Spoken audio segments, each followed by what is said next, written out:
আর ঠিক তারপরেই ঘটলো একটা অঘটন মানে বড়সড় অঘটন। মানে আমার রীতিমতো ভয় লাগছে যে এইরকম ঘটনার তো আগে ঘটেনি, এরপর কি হতে চলেছে এটা ভাবলেই আমার ঠিক খারাপ। Good morning everyone. আজকে 15 জুন সানডে। তো আমি অনেক দিন ধরেই ভাবছিলাম সানডে নিয়ে একটা ভ্লগ করব, আর ঘুরে আসার পর এটা প্রথম সানডে নিয়ে ভ্লগ করব। তার কারণ সানডে দিনটা আমার সব থেকে ব্যস্ততম দিন, যেই দিনটা সবার ছুটি থাকে সেই দিনটা আমার সবচেয়ে ব্যস্ততম দিন। এদিন আমার সকাল 9টার থেকে ক্লাস শুরু হয়। তো আগের সানডে ক্লাস অফ ছিল, আমি যেহেতু বাড়ি ছিলাম না, আর প্রায় 1 বছর পর আমি ক্লাস অফ দিলাম। আমার স্টুডেন্টরা এটা বলছিল। যাই হোক, তো আজকের দিনটা আমার কিভাবে কাটছে সারাটা দিন। সানডে নিয়ে এর আগে অনেক মিনি ভ্লগ করেছি, কিন্তু একটা লং ভ্লগ করা হয়নি এর আগে। তো ভাবলাম সানডে নিয়ে একটা লং ভ্লগ করি। তো চলো আজকের দিনটা আমার কিভাবে কাটে সেটাই তোমাদের সাথে শেয়ার করব। রবিবারে সকাল 9টার থেকে আমার ক্লাস শুরু হয়। 1 কাপ চা খেয়ে চলে এলাম ক্লাসরুমে, করালাম সকালের ক্লাস। আর তখন থেকে হালকা হালকা জ্বর আসছে, বুঝতে পারছিলাম। তারপর আরও একটা ব্যাচ শুরু হয় সকাল 10টা থেকে। যদিও ট্রেনের গন্ডগোলের জন্য ব্যাচের আরও কয়েকটা মেয়ে সেদিনকে আসতে পারেনি, আর তার মাঝে গিয়ে ব্রেকফাস্টও সেরে নিলাম। তারপর বড়দের ব্যাচ ছুটি দিয়ে শুরু করলাম ছোটদের ব্যাচ। আর ছোটদের ব্যাচ শুরুর সময় থেকে ভীষণ বৃষ্টি শুরু হয়েছিল, অনেকেই আসতে পারেনি। তাও যে এতগুলো বাচ্চা বৃষ্টির মধ্যে আসতে পারবে সত্যি ভাবিনি। সকাল থেকে দিনটা খুব ভালোভাবেই শুরু করেছিলাম, যেভাবে প্রত্যেকটা রবিবার আমার শুরু হয়। সকাল থেকে একটার পর একটা ক্লাস করাচ্ছিলাম। তারপর দুপুরে বাচ্চাদের ব্যাচটা শেষ হলো 1টার সময়। আর ঠিক তারপরেই ঘটলো একটা অঘটন মানে বড়সড় অঘটন।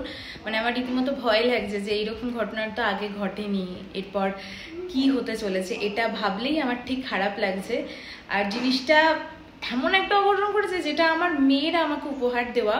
আমার মেয়ে বৃষ্টি আমাকে এটা কৃষ্ণনগরের থেকে এনে দিয়েছিল।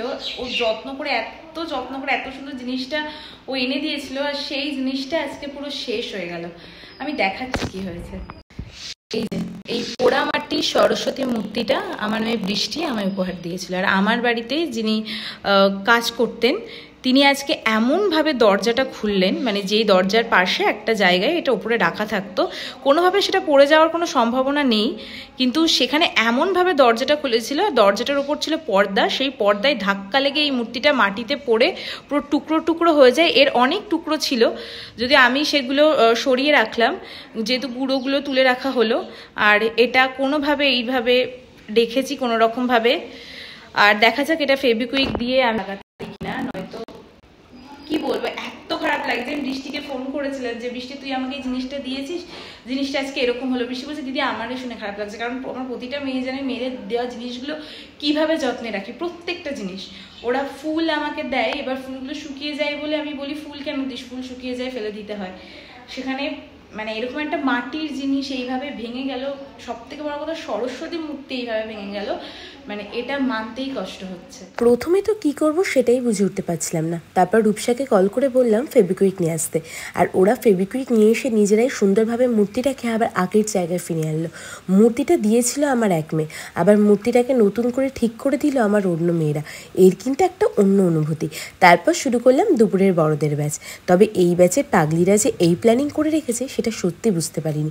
কি করেই বা বুঝবো, বার্থডের 11 দিন পরেও বার্থডে সেলিব্রেশন হবে।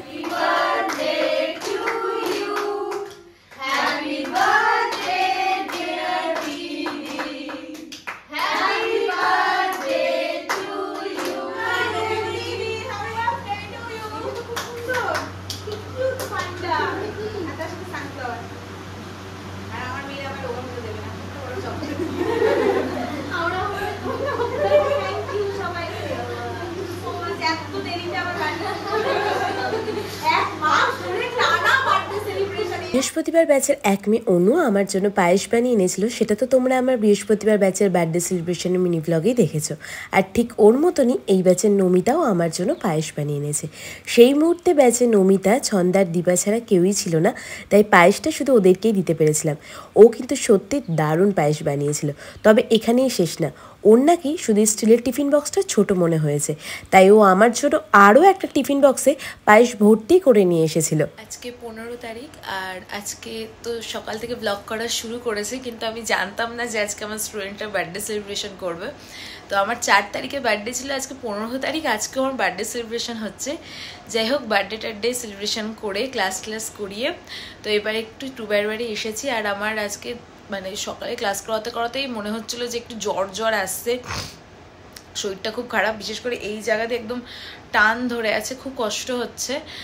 সকালেই মানে দুপুরেই খাওয়া দাওয়ার পর একটা প্যারাসিটামল খেয়ে নিয়েছিলাম, এখন আবার ক্লাস করিয়ে এসে ঠান্ডা গরমে আরও কষ্টটা বাড়ছে। তো জেঠিমা চা করে দিল, মানে প্রায় 1 কাপ বললেও ভুল হবে, 1 মগ চা করে দিয়েছে। এবার এই যে প্রায় 1 মগ চা, এবার এটা খাবো, খেয়ে দেখি শরীরটা যদি একটু ভালো লাগে, তারপর আজকে রাতে টুবাইদের বাড়িতে ডিনার করব। তো ব্যাস আজকের দিনটা এইভাবেই কাটবে। আজকের দিনটা শেষ করলাম জেঠিমার বানানো লুচি আর চিকেন দিয়ে। আর টুবাইয়ের বাড়িতে ডিনার করবার গোপাল ভাট দেখবো না তা তো হতেই পারে না। তোমরা কিন্তু অবশ্যই কমেন্টে জানিও তোমাদের আজকের ভ্লগটা কেমন লাগলো।